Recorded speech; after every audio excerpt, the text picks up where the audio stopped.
সখীদেরকে বানালেন বৈষ্ণব কবি।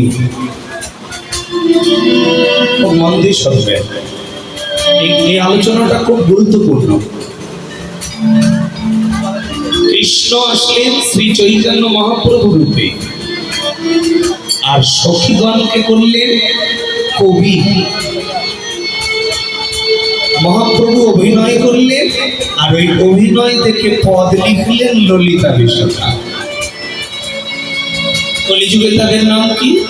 বলে ললিতা হয়েছেন রায় রামানন্দ, বিশাখা হলেন স্বরূপ দামোদর, চিত্রা সখী হলেন বাসুদেব ঘোষ,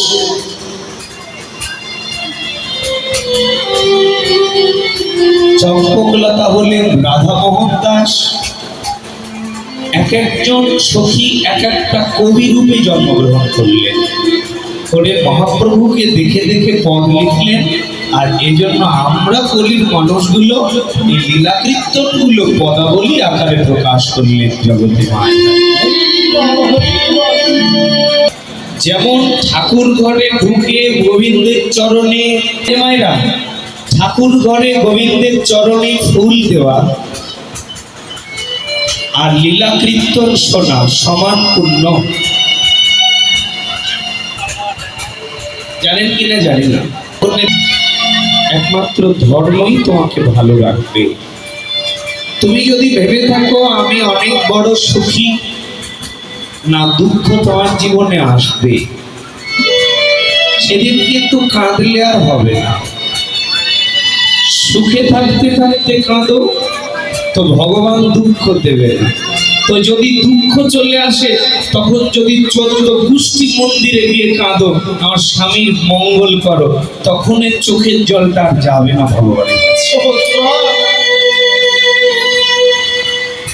অনেকে বলে আমার স্বামী 12 বছর থেকে বিছানায় পড়ে আছে, কত ডাকলাম ভগবানকে শুনলই না, যাব না আর মন্দির। ওমা, যখন ডাকার কথা ছিল তখন ডাকুনি, যখন বিছানায় পড়ে গেছে তখন ডাকলে আর কাজ হবে না। এই জন্য ডাকার সময়ে ডাকতে হবে, অসময়ে ডাকলে হবে না। মন্দিরে ঢুকে আছো, কেউ বাড়িতে এসেছে, ও মা বাড়িতে আছেন, শিশুটা বলছে মা পূজা করছে একটু পরে কথা বলো, বলছে তাহলে ভগবানের সেবা মানে কি আমার মতো কীর্তনিয়া? ভগবানের সেবা মানে মন্দিরে বসে থাকা? ভগবানের সেবা মানে বৃন্দাবনে যারা যায় তারা? বললেন না, ভগবানের সেবা মানে বিভিন্ন ভাবে সেবা করা যায়, অনেক ভাবে। এই যে আপনি এখানে বসে থাকবেন, চুপ করে কীর্তন শুনবেন, আপনার খাতায় হাজিরা খাতায় এন্ট্রি হবে যে এই মানুষটা 3 ঘন্টা ভগবানের সেবায় নিয়োজিত ছিল।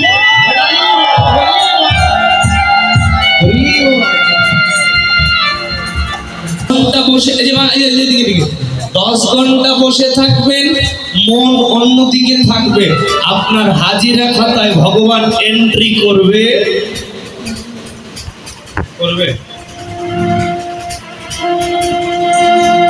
আমার গুরু মহারাজ বলেছেন,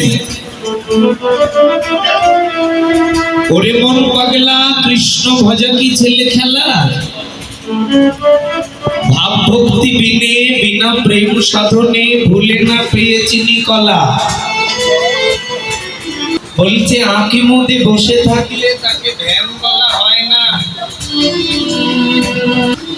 আর এক ডালি ভরে পূজা দিলে ফুল দিলে তারে পাওয়া যায় না। যদি ডাকার মতো ডাকো তো এক ডাকে মিলে থাকতে পারে না নন্দলালা। বুঝেন নাই? বলছে চোখ বন্ধ করে বসে থাকলে ওকে ধ্যান বলে না, আর এক ডালি ভরে গোবিন্দ চরণে ফুল দিলে সে আসে না। যদি প্রেমযুক্ত হৃদয়ে মন তার চরণে অর্পণ করে ডাকো তো এক ডাকেই তোমার কাছে ধরা দিতে বাধ্য। এই জন্য বললেন আঁখি মুদে বসে থাকলে তাকে ধ্যান বলা হয় না, সাজি ফুলে পূজা দিলে তারে পাওয়া যায় না, ডাকার মতো ডাকলে এক ডাকে মিলে থাকতে পারে না নন্দলালা। আরো বললেন এই ছেলেদের চাতুরালি মনোফুল দিয়ে সাজা, ভাবের ঘরে অনুরাগ দিয়ে শঙ্খ ঘন্টা বাজা। বলে 1 কোটি টাকা দিয়ে মন্দির বানালাম, কিন্তু মন দিলাম না, লাভ আছে? মন দিতে হবে। হ্যাঁ, বললেন ছেলেদের চাতুরালি মনোফুলে সাজা, ভাবের ঘরে অনুরাগ দিয়ে শঙ্খ ঘন্টা বাজা। বসে প্রেমের ঘাটে কর সম্পুটে, কামের ঘরে দেনা তালা। কাম থাকতে প্রেম নয় শাস্ত্র সাধুর সিদ্ধান্ত, কাম গেলে মোহ যায়, মোহ গেলে হয় মহান্ত। রাধে রাধে। ও বাবাজিরা, বললে আমি মহান্তের ছেলে, ভালো। জন্ম পেয়েছো মহান্তের ঘরে, ভালো। কিন্তু মহান্ত হতে পেরেছো কি? বললে হ্যাঁ। কি বলে? জন্মিলে মহান্ত। মহান্তের বললে জন্মিলেই সে মহান্ত না গো। শাস্ত্রে বলছে কাম থাকতে প্রেম নয় শাস্ত্র সাধুর সিদ্ধান্ত, কাম গেলে মোহ যায়, মোহ গেলে তাকে বলা হয় মহান্ত। গুরু হৃদয় চন্দ্র কয়, নরোত্তম তোর কিসের ভয়, সদয় জ্ঞানীর প্রদীপটাকে জ্বালা। ও মায়েরা, এরকম মহান্ত যদি আবার হয়, কিরকম বলুন তো? বললে মুসলমানের হোটেলে বসে বসে মাছ দিয়ে ভাত খাচ্ছে, বিয়ে বাড়িতে মাছ মাংস চিবাচ্ছে, আবার হরিবাসরে এসে কয় আমি মহান্তের ছেলে, যা তোর হাতে খাবো না, আলাদা রান্না করে দিতে হবে। যা বাবা, এখানেই শেষ, এখানেই মহান্তগিরি শেষ। এরকম মহান্ত হলে হবে। তুমি যখন মাংস চিবাচ্ছ তখন মহান্ত নয়, যখন হরিবাসরে তখন মহান্ত। তাহলে তুমি সুবিধাবাদী, তোমার চরিত্র নষ্ট। এই জন্য ধর্মটাকে বুঝতে হবে মা। আজ আপনার মেয়েটা অন্য ধর্মে চলে যাচ্ছে কেন? আপনার চরিত্রের জন্য। ভেবে দেখুন, যার ঘর থেকে যায় ওর বাবা মার চরিত্র ভালো না। কেন? বললে ভালো তো ভালো, কিন্তু ধর্মীয় শিক্ষা দেয়নি। ভালো কাকে বলছে? আরে একটা ছেলে মাস্টার্স কমপ্লিট করেছে, একটা মেয়ে মাস্টার্স কমপ্লিট করিয়েছো, কত মেনে পিঠে, কিন্তু কই একটা গীতা তো তাকে তুলে দাওনি কোনোদিন। একটা অমীয় নিমাই চরিত্র তুলে দিয়ে বলনি মা রে এটা তোকে পড়তে হবে, এটা জানতে হবে। কই হরিনামের জপমালাটা তার হাতে তুলে দাওনি, কখনো কোনোদিন তাকে প্রণাম করে স্কুলে পাঠাওনি, স্নান করে তুলসী গাছে জল দেওয়া শেখাওনি। বললে তোমার মেয়েটা এমনি চরিত্রহীন হবে না।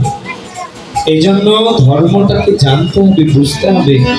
আর ভেবে দেখো, মরণ তোমার আসবেই। সেদিন তোমার সরকারি জামাই, তোমার জমি, তোমার ছেলে তোমায় বাঁচাবে না। তাই মরণের ভয় যদি থাকে ওমা, আর মাজার সমস্যা যদি না থাকে, তাহলে চেয়ার থেকে একটু সাধু বাজারে নেমে এসো, ভালো। যদি মরণের ভয় থাকে তো কীর্তন শুনতে এসো। কীর্তন তো শুনতে হবে একদিন। সেদিন যেদিন তুমি শোনার চেষ্টা করবা, সেদিন তোমার মাজায় বল থাকবে না, নাতিরা নিয়ে যাবে না, বিছানায় পড়ে কাঁদবে, এছাড়া বুদ্ধি থাকবে না।